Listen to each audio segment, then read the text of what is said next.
वारिस पठान साहब, मैं आपके पास आऊंगा। बड़ी ज्यादा चर्चा चलने लगी है, सनातन धर्म जो है राष्ट्रीय धर्म है। अब ये चर्चा जो है, इस पर एआईएमआईएम का टेक क्या है? क्योंकि चाहे बाबा बागेश्वर हों या कल योगी आदित्यनाथ जी हों या और कई लोग हों, वो ये कह रहे हैं कि सनातन राष्ट्रीय धर्म है, लेकिन वो ये भी कह रहे हैं कि ये पाकिस्तान वाला नहीं है, ये व्यवहारिक है, जहां पर सभी के लिए जगह है। देखिए मिश्रा जी, भारत देश एक धर्मनिरपेक्ष देश है। भारत देश का कोई धर्म नहीं है। हम सेक्युलरिज्म को मानते हैं। तमाम लोग अपने अपने हिसाब से अपना रिलीजन प्रैक्टिस करते हैं। हर जाति मजहब के लोग यहाँ पर रहते हैं। यही हमारे भारत देश की खूबसूरती है। गंगा जमुना सरस्वती का प्रतीक है हमारा देश। संविधान के दायरे में रहते, संविधान को मानते हैं। मगर अफसोस जब होता है ना कि जब संविधान की शपथ लेकर उत्तर प्रदेश के मुख्यमंत्री बनते हैं और आके संविधान की धज्जियां उड़ाते हैं। कहाँ लिखा है संविधान के अंदर? बताइए कि भारत जो देश है ये सनातनी धर्म का देश है।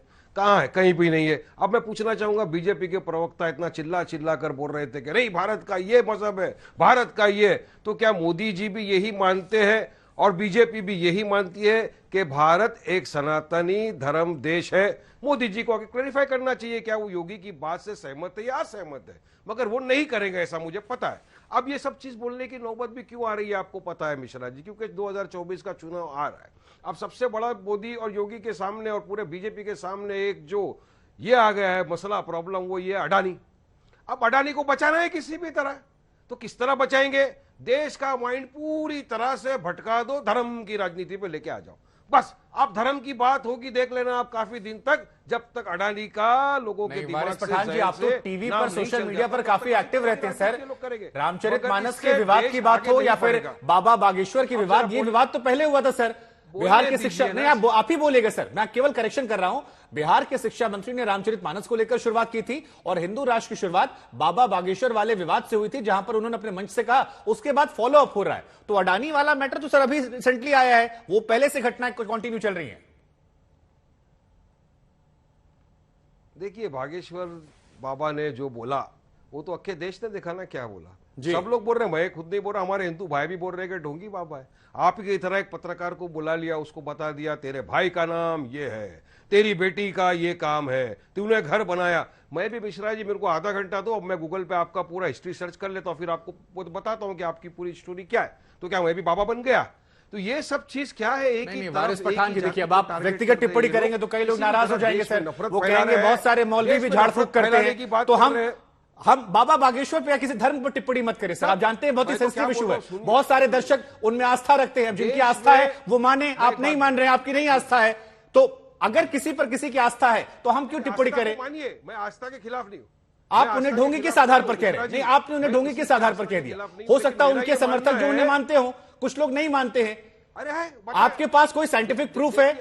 आप कोर्ट चले जाइए, उन्हें साबित कर दीजिए। बहुत सारे पाखंडी साधु जेल में बैठे हैं, अगर वो भी पहुंच जाएंगे तो दुनिया मान लेगी। लेकिन बिना सबूत के सर आरोप मत लगाइए, इससे चर्चा ही भटकेगी और देश में एक वर्ग फिर आपस में लड़ाई करेगा। अच्छी बात नहीं है। बहुत सारे सुनिए, देश हमारा आस्था पे चलेगा या संविधान पे चलेगा? संविधान पे चलेगा ना, जो हमको डॉक्टर बाबा साहेब अम्बेडकर ने दिया है। मगर देश के अंदर अगर बीजेपी ने सोच ही लिया है कि हमको नफरत फैलानी है, मुसलमान वर्ग को, एक वर्ग को टारगेट करना है, तो उसको रोकेंगे कैसा? ये तो नफरत जब से 2014 से आप हम सब देख रहे हैं, बीजेपी सरकार सत्ता में आई है ना, तो एक ही चीज से कर रही है, देश के अंदर नफरत फैलाओ। देश के सेक्युलर फैब्रिक को रोज ये लोग नष्ट कर रहे हैं, रोज संविधान की धज्जियां उड़ रही है और इसी तरह से इनके लोग आके सामने बयानबाजी कर रहे हैं और पीछे से मोदी बोलते हैं सबका साथ, सबका विकास, सबका विश्वास। तो आपकी पार्टी में भी है सर, अकबरुद्दीन ओवैसी जी को हमने सुना। अगर मोदी जी वाकई अकबरुद्दीन ओवैसी जी को हमने भी सुना था, सामने आकर बोलिए। असदुद्दीन ओवैसी जी सेकुलर बातें करते हैं, अकबरुद्दीन जी को सुनते हैं, वो बिल्कुल अलग बातें करते हैं। बाइज्जत बरी हो गए, तो वो तो नागपुर पुलिस ने बाबा बागेश्वर को बरी कर दिया। बाइज्जत बरी हो गए, नागपुर पुलिस ने बाबा बागेश्वर को बरी कर दिया। वो उन्होंने भी कहा कि वहां कुछ अंधविश्वास नहीं चला था। मैं कह रहा हूं दोनों तरफ बात ऐसी है। बहुत इंपॉर्टेंट बात बता रहा हूं। बहुत अच्छा सवाल किया आपने, बहुत अच्छा सवाल किया। मैं आपको जवाब देना चाहूंगा मिश्रा जी। अकबर भाई की आपने बात किया तो मैं बताना चाहूंगा, उनने जो स्पीच दिया था, वो लंदन में इलाज कर रहे थे, इलाज छोड़कर आए, सरेंडर हुए, बेल लिए, 12 साल केस लड़े और 12 साल के बाद कोर्ट ने एविडेंस रिकॉर्ड किया। सर, अगर आपने धर्म, क्या आप दोहरा सकते हैं? बयान सुने, क्या अकबरुद्दीन ओवैसी ने जो कहा था आप दोहरा सकते हैं? बेटा, क्या आप दोहरा सकते हैं? उठा, क्या आप दोहरा सकते हैं जो अकबरुद्दीन ओवैसी ने कहा था? नहीं, सुनिए, दोहराने वाली बात आप नहीं दोहरा सकते सर, क्योंकि आपकी भी आत्मा जानती है। कोर्ट ने फैसला कर दिया ना। नहीं, तो वही मैं कह रहा हूं। तो यकीन रखिए। यही मैं क्या, हाँ, यकीन है कोर्ट पे सर, यकीन आप रखिए। दोहरा सकते हैं। कोर्ट पे यकीन रखिए। हम तो कह रहे हैं सही कहा कोर्ट ने, आप दोहरा सकते हैं। आप मगर नहीं क्या- दोहराएंगे सर, आप नहीं दोहरा सकते, आप भी जानते हैं। अच्छा, मेरी बात तो सुनिए। ठीक है, मैं ठीक है, मेरे पास और भी मेहमान है सर, मेरे पास और भी मेहमान है सर, मैं आ रहा हूं सर, आ रहा हूं। मैंने इसीलिए आपसे कहा क्या आप दोहरा सकते हैं? ठीक है, डॉक्टर उदित राज जी भी हमारे साथ जुड़ गए हैं। डॉक्टर उदित राज, बहिष्कार देश में एक तरफ कांग्रेस पार्टी है जो कश्मीर से लेकर कन्याकुमारी तक यात्रा निकाल रही है। आप लोग अलग अलग जगह गए, महंगाई, बेरोजगारी, ये कहा कि नफरत की समाज में मोहब्बत की दुकान खोलने आया हूं, कई सारी बातें निकल कर आई। लेकिन जो आपके कुछ सहयोगी रहे या जो विपक्षी पार्टियां, खासतौर पर जो बड़े राज्य हैं, मैं उत्तर प्रदेश और बिहार की बात कर रहा हूं, जहां पर रामचरितमानस को लेकर प्रमुख मुद्दा बन गया है, इसमें कांग्रेस पार्टी का स्टैंड क्या है? और दूसरा, ऐसी धर्म की सियासत के बीच में कांग्रेस अपने आप को कहां पाती है?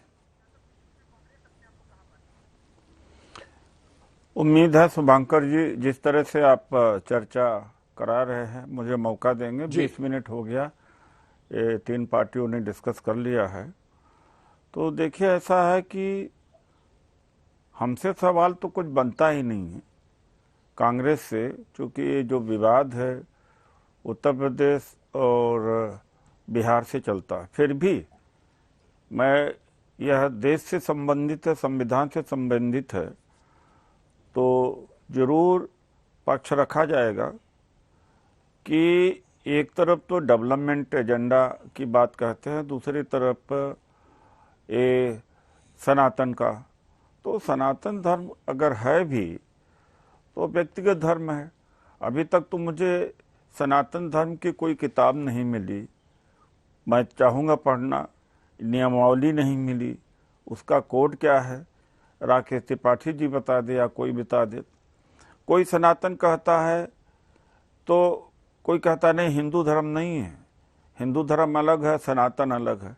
कोई कहता नहीं ये वैदिक धर्म है। इसका कुछ समझ में आता नहीं। दूसरी बात है कि अभी राकेश जी ने कहा कि हिंदू राष्ट्र है, रहेगा। तो जब है तो फिर ये जो प्रयागराज में संत इकट्ठा होकर के हिंदू राष्ट्र की मांग ही क्यों कर रहे हैं? जब है तो मांग किस बात का कर रहे हैं? ये हमारे समझ में नहीं आता है। जब इन्होंने मान ही लिया कि है तो उनकी मांग का कोई मतलब क्या है? इसका मतलब है कि वोट बटोर रहे हैं भारतीय जनता पार्टी का। और दूसरी बात यह है कि ये जो दूसरों धर्मों के बारे में क्यों नहीं कहा जाता है, जैसे इस्लाम धर्म है, ईसाई धर्म है, वहाँ भी खामियां हैं, उससे दलितों पिछड़ों का हमसे क्या लेना देना? उनकी कमी होगी, 1000 कमियां होगी। हमें पीड़ा किससे है? जिससे पीड़ा है मैं उसकी बात कहूँगा। ऐसा सवाल एंकर करते हैं, मैं कहना नहीं चाहता हूँ, जिसका कोई मतलब नहीं है। आज मैं आपके माध्यम से स्पष्ट कर देना चाहता हूँ कि ये सवाल इस तरह से पूछना मुझे नहीं लगता कि विवेकशीलता होगी। अरे जिस धर्म को हम मानते नहीं उस धर्म के बारे में मैं क्यों बोलूं भाई?